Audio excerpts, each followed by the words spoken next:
Yeah, you're correct. If Anthony Joshua won, Anthony killed this guy. Knowing what Anthony Joshua is a specialist at, he's a specialist at putting knuckles through your brain, and that's what he's going to try to do to Jake Paul. And anything other than that, AJ is somehow to put Jake back on the back foot into a corner like this, that the overhand is coming out. The jab to the body overhand will be a weapon that Jake looks to a lot. Usyk isn't holding back. He fires a chilling warning to Jake Paul, bluntly claiming that Anthony Joshua would kill him inside the ring. To begin with, the WADE concept highlights rumors of Jake Paul not taking his Anthony Joshua fight seriously due to his traveling globally instead of training intensively. However, Wade ultimately counters these rumors, asserting that Jake must be taking the fight seriously because it is the toughest and most dangerous challenge of his career. But I will say there were rumors going around that Jake was not taking this fight as seriously as he needed to. That Jake was dilly-dallying,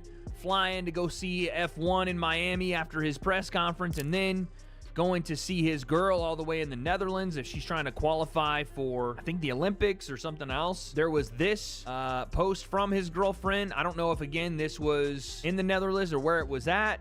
Or maybe this is an old picture, but Jake flying around the world when he has a fight in about 4 weeks is probably not the greatest look, and it doesn't seem to make it look like he's taking it as serious as he needs to, locked away in the gyms of Puerto Rico. Now, again, that could have been a different picture. That could have been something else, but that's pretty shocking to see. With that being said, I want to push back on that because I do think Jake is taking this as seriously as he absolutely needs to, because this is not only the toughest fight of his career, it's the most dangerous to the longevity of his career. Building on that, WADE discusses Jake Paul's strategy of sparring with Cash Chaney, an opponent Anthony Joshua was originally scheduled to fight, calling it a smart move from Team Paul. He notes that Logan Paul in the video expressed strong confidence and pride in his brother, suggesting Jake will knock him down during the session. Broken knee right now. Again, a smart move from Team Paul to go, okay, let's see if we can get a guy in that AJ was gonna fight. If you remember, he was supposed to be a surprise fight on the recent Ring 4 Night of the Champions card. And with that being said, we talk about Jake dropping Cassius Chaney in sparring, and apparently Logan Paul dropped a video on his channel and showed a little bit more insight into this. This guy he's sparring is not like his normal sparring partners. This is a big, strong guy. And I have to say, Jake's cojones can no longer be denied. We're a family who always defies the odds and do what people say we can't do. So I'm riding with my brother through and through.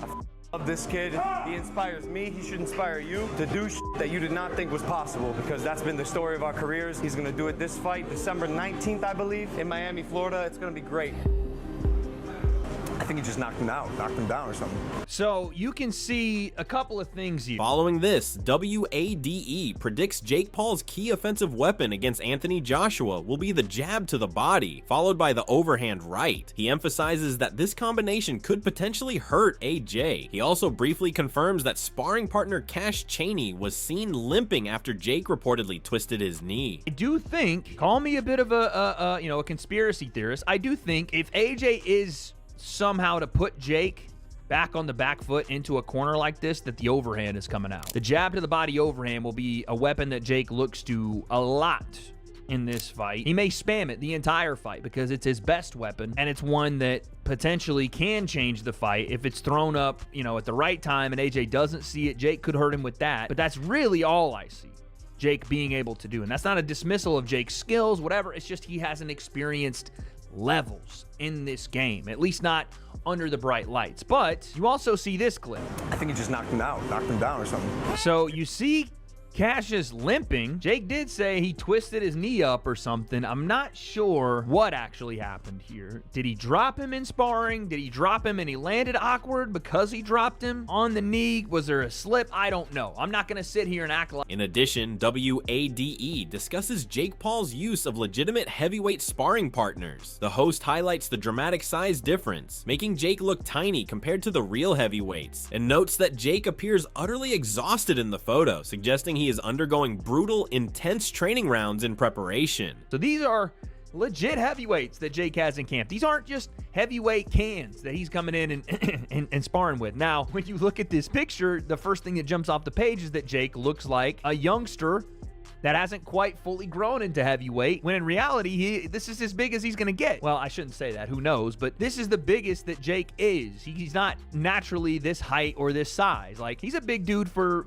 light heavyweight, but he's not a heavyweight. This is why the whole thing is preposterous that Jake is going up to challenge Anthony Joshua, because Joshua looks like a Coley. He does. And he looks like Anderson, and he looks like Frank Sanchez, real heavyweights of this era. Jake looks like a heavyweight from the early 1900s, where heavyweight champions were like 212 pounds. And the second thing you notice out of this is that Jake looks like he has just gone through a fucking war, and everybody else is chilling.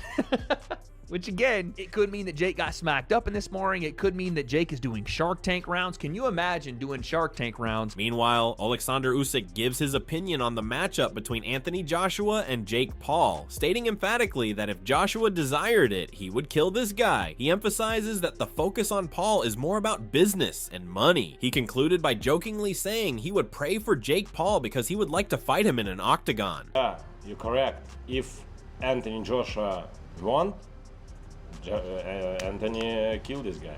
Listen, a lot of questions, blah blah blah. Only one my answer. Anthony Joshua is Olympic champion. First. Jack Paul, it's it's a sportsman, YouTuber, showman. Rolls Royce, Fiat.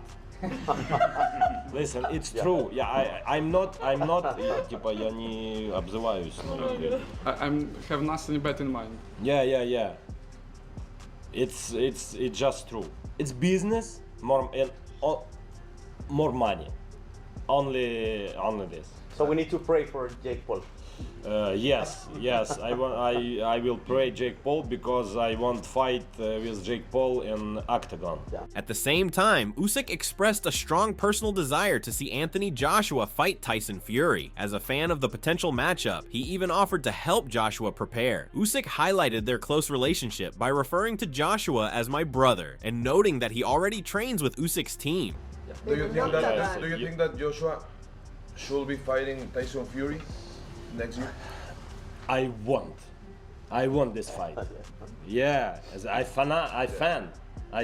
want this fight. Listen, if I do, I very як буду сприяти. I will try to help this. Yeah, I will try to help. Joshua is training with your team. This is my Spain brother. Yeah. Yes. Shifting the focus, Joe Rogan describes Anthony Joshua's terrifying world-class knockout power and immense experience. He stresses that Joshua is an Olympic champion with huge size, unrivaled experience against top heavyweights, and the devastating speed to land a perfectly timed full power blow, as demonstrated by the spectacular knockout where he completely incapacitated Francis Ngannou. I mean, dude, the speed that he hits him with this, he's so dangerous, man. It's like you're dealing with a guy who's an Olympic gold medalist, and he's enormous, and he's got vicious knockout power, and he's got immense amount of experience at world-class levels. Just think about what we said earlier. Fought Usyk twice, fought Andy Ruiz twice. Oh, man. Bro, the timing in that right hand, just spectacular. That's stepping in as well. Over the top. I mean, that was a full force shot to the temple. I mean, he's right now. So they wipe off his gloves, but you look at him like he's really feeling it right now. I mean, he probably has no idea where he is. And Anthony Joshua, oh my God. Continuing on this point, Rogan argues that Jake Paul's limited boxing experience against non-boxers is completely inadequate for fighting Anthony Joshua, a terrifying elite heavyweight who has twice faced the incredibly skilled Usyk. Rogan also stresses the huge physical disadvantage, noting Paul's 6'1" frame and 199-pound weight are vastly outmatched by Joshua's 6'6" height and 252-pound mass. Very upset that this YouTuber who's fought Tommy Fury, who's a legit boxer, and a couple other guys that were legit boxers. That's it. Like everyone else he's fought is Askren, who's really a wrestler. He fought Aaron Woodley, who was an elite MMA fighter, but not an elite boxer. He fought Nate Robinson, who was a basketball player. At least he's fought these guys. He fought Anderson Silva, and he dropped Anderson Silva, and Anderson Silva's a really good striker. But also in his 40s, you know, different time. It's, you know, not the same guy he used to be. This is a 34-year-old Anthony Joshua. This is a terrifying human being. Terrifying. Again, a guy who survived Usyk twice. You know, you saw what Usyk did to Dubois? You see Usyk take out Dubois? Did you see that? I mean, that's the Usyk you're talking about. There's an Usyk that rocked Tyson Fury, who's 6'9". So Jake Paul's 6'1". Furthermore, Rogan argues that exceptional defensive skill is required to survive Anthony Joshua's power, citing Usyk as the perfect example of using movement. He then addresses the rumors that the Jake Paul versus Mike Tyson fight was held back or fixed, concluding that while it looked like sparring, he doesn't know the reason for the lack of aggression. If you don't have the skill to get away from that kind of power, what happens is Francis Ngannou and Anthony Joshua. You have to be you can't judge that guy based on Dubois, who's a fucking murderer. Daniel Dubois is a tank, and he took out Joshua, but that guy's fine. You're staring in front of that guy, but Usyk didn't stand in front of him. Usyk moved all over the place. Joshua's, and he's going to have a lot to prove. He's going to be very angry. Do you think they'll let everybody take the brakes off? Because there's all rumors about Tyson versus Jake, that both of them were sort of pulling punches and not fully letting it go. I think that's a different deal, you know. Do you think there was something probably just below the table? I do not know. I do not know if it was said. I do not know if it was understood. I do not know. In your professional opinion, based on what you saw, do you think that the people were holding back? It definitely looked like sparring. But it could be that he didn't want to hurt Mike Tyson. On top of that, Rogan analyzes Anthony Joshua's enormous financial incentive to win and the low probability of his taking the fight easy. He emphasizes that even if Joshua earns a high amount for the Jake Paul fight, a loss would cost him the chance at far greater Saudi money, potentially $200 million each for a mega fight against Tyson Fury. Netflix doesn't have to tell you how much they're paying, but the thing about Anthony Joshua, if he loses this, so let's say he's only getting the 92 million, which I bet he's getting more. Let's say he's getting 92 million. If he loses this fight, he misses out on that Saudi money, because they could set up a Tyson Fury, Anthony Joshua fight, and each one of them gets $200 million. You could do a fight like that. The Saudis can do a fight like that. They can do a fight.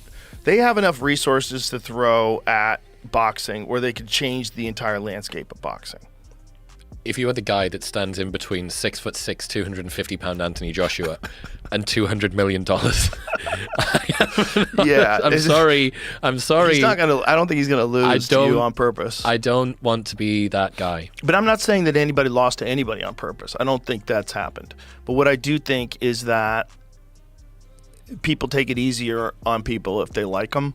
On the other hand, Andrew Tate highlighted the legitimacy of the Jake Paul versus Anthony Joshua fight and his resulting huge respect for Jake Paul. Andrew Tate expressed complete respect for Jake Paul for fighting Anthony Joshua, confirming the bout is real and a brave move that validates Paul as a fighter. He retracted all previous criticisms of Paul's opponent choices, emphasizing his hope that both fighters avoid serious injury. That was going to be a dig at Jake Paul for fighting older people or smaller people, but now he's fighting AJ. Fair. So complete respect, huge respect to Jake Paul. I have nothing bad to say about Jake. Everything I was going to say, I can no longer say. So fair play to him. He's a brave man. He believes in himself.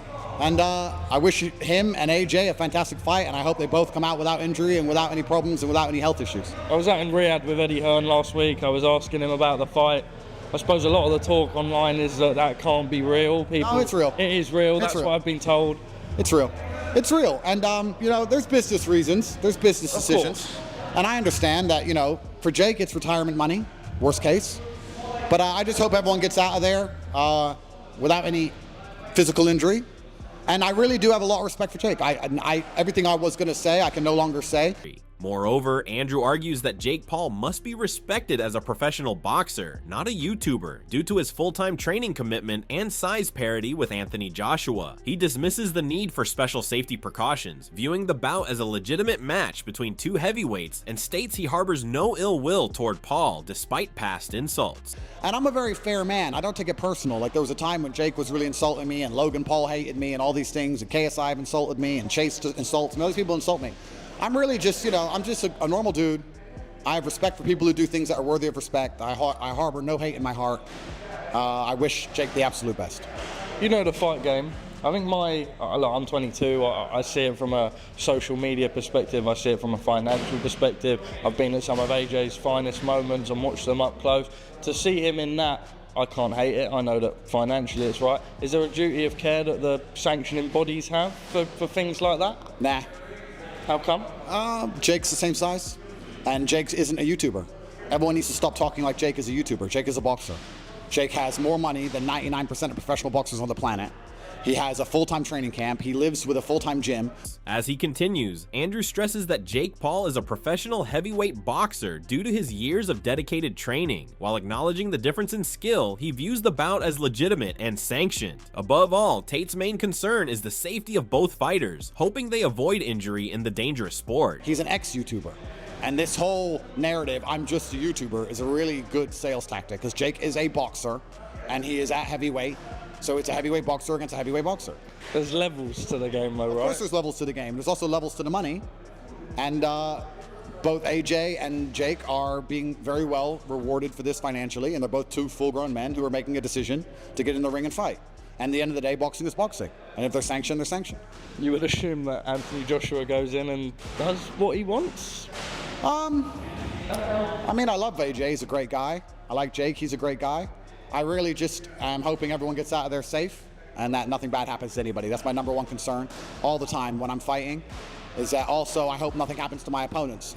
There's been unfortunate circumstances in my past where I've really badly hurt people, and I just don't want anyone to get hurt. I want everyone to wake up or finish and shake hands and enjoy the rest of their day. Moving forward, Benjamin Flores highlighted the immense difficulty and premature of the Jake Paul versus Anthony Joshua matchup. He emphasizes that Joshua is a massive, extremely dangerous former world champion and Olympic gold medalist who represents a huge step up from anyone Paul has previously fought. You know, Anthony Joshua is a world champion, a gold medalist.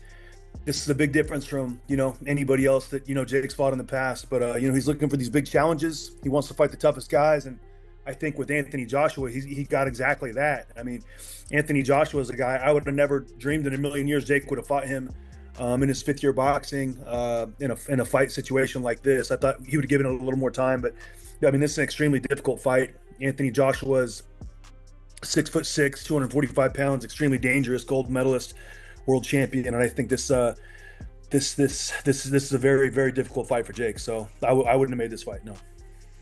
What do you give it in terms of percentage-wise? Like 60% AJ wins, 40% Jake Paul wins, or 50-50, 70-30? How do you give it? Well, I mean, you got to go up when you go off the resumes. That's what I go off of. You know, a lot of people will say potential, like, you know, oh, this could happen, this could happen. I only go off like who's beaten who. According to BJ, Jake Paul has nearly zero chance of winning against Anthony Joshua, citing the massive gap in experience. Joshua has over a dozen world title fights, while Paul is a cruiserweight with none. He concludes that the fight is a significant and difficult uphill battle for Paul. On paper, this looks like an extremely difficult fight, and any boxing experts, you know, that I've talked to, whether it's former fighters or whoever, just they don't give Jake any chance at all. I'm not saying he doesn't have any chance. I'm not saying that at all. I'm just saying that, you know, everybody in the know-how as far as the boxing world, they're like, Jake has zero chance to win this fight. And, you know, it is on paper, though. It does seem like it's early. And it does, you know, seem like it's premature, in my opinion. So what are you giving it then? A 90-10? You know, like AJ's had, I don't know, probably I want to say 13 or 14 or 15 world title fights, and it's tough to go directly into a fight, you know, as the cruiserweight with the heavyweight, with the man who's had 14 or 15 world title fights when you haven't had any world title fights. So the opposition is just a massive step, but there's always a puncher's chance. You always got that, but you know, the chance of winning a fight like this on the experience level with you know, a guy like Anthony Joshua, it just seems like it's going to be an uphill battle. He goes on to explain the confusion over Jake Paul's illogical opponent selection, questioning the massive jump from fighting Gervonta Davis to facing Anthony Joshua, which represents a huge premature leap in both size and experience. He concludes that the fight is a real battle for Paul, who has only had 13 bouts. Well, I mean, I'm not going to put a number on it. I'm just going to say that it's a massive jump up in experience, a massive jump up in size. You know, Jake's only got 13 fights, which is still very, very green. He's improved. He's gotten a lot better, of course. What I don't understand for the life of me is how do you go from, Gervonta, okay, we're not going to fight Gervonta now, 2 weeks before the fight, we're not going to fight him, but next month, now we're going to fight Anthony Joshua. It's just apples to oranges as far as opponents. Like, it's not even close. And then, trying to, going to fighting Gervonta to AJ, I don't understand the logic of, the opponent selection, but again, I'm not in the camp, so I don't know, but it just seems like a real uphill battle. Are you going to go to the Jake Paul fight or the Andrew Tate fight? Since they're I would love to go to Jake's fight. I go to all Jake's fights. Win, lose, or draw. Like, I got his back. I would love to be there. But adding to this, BJ criticizes the idea that Paul must fight a giant elite former champion just to be respected, believing the timing of the bout is early. He emphasizes that Paul needed to face other credible heavyweights first to prepare for the massive difference in power and stature. Although he concedes the match successfully fulfills Paul's goal of generating huge media attention. Anthony Joshua is a world champion, a gold medalist. This is a big difference from, anybody else that, Jake's fought in the past. But, he's looking for these big challenges. He wants to fight the toughest guys. And I think with Anthony Joshua, he got exactly that. I mean, Anthony Joshua is a guy I would have never dreamed in a million years Jake would have fought him in his 5th year boxing in a fight situation like this. I thought he would have given it a little more time. But, this is an extremely difficult fight. Anthony Joshua's 6'6", 245 pounds, extremely dangerous, gold medalist, world champion, and I think this is a very, very difficult fight for Jake. So I wouldn't have made this fight. No. What do you give it in terms of percentage wise? Like 60% AJ wins, 40% Jake Paul wins, or 50-50, 70-30? How do you give it? Well, you got to go up when you go off the resumes. That's what I go off of. A lot of people will say potential, like, oh, this could happen, this could happen. I only go off like who's beating who. Finally, Lamont Roach gives an extremely severe prediction for the Jake Paul versus Anthony Joshua fight. Roach declared that Anthony Joshua would win by murder, believing Paul would be violently knocked out. He suggests the knockout could be a legit first-round finish, asserting that Joshua could end the fight whenever he decides to. Anthony by murder. By murder? Yes. Golly. Might knock his head off a little bit. Like, it might be special effect, but it might, go out. Like, legit? Yeah. First round? It depends on if AJ is going out there to knock him out in the first round. If he wanted to, he could. Okay. For sure. In the end, the experts have spoken, the warnings are clear, and the stakes couldn't be bigger. Jake Paul may be chasing history or danger, but Anthony Joshua remains the storm waiting on the other side. Fight night will decide everything.